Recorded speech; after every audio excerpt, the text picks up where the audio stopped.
nos dias finais, Jesus logo vai retornar. Em meio ao caos, ao ódio e o mal, Deus precisa ver em nós um povo santo. Em meio à descrença total, em meio ao ódio mortal, Deus precisa ter, Deus precisa ver servos fiéis e leais.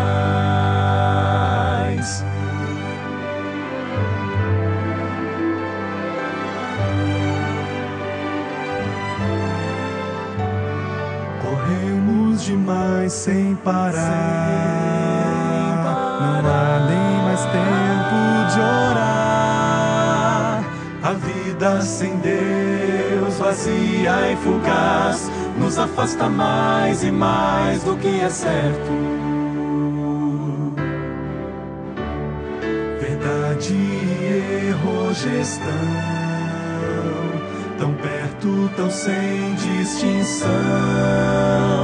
Deus precisa ter, Deus precisa ver homens de retidão.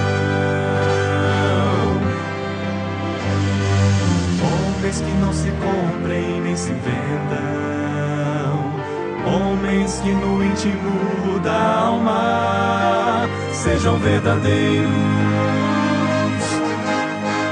e honestos.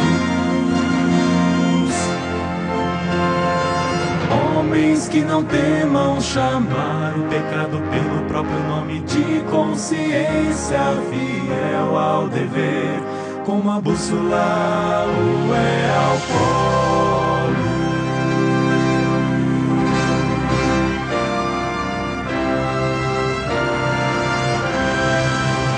Homens sinceros e humildes, homens de fé e coragem, que sejam firmes no que é reto, ainda que caiam os céus.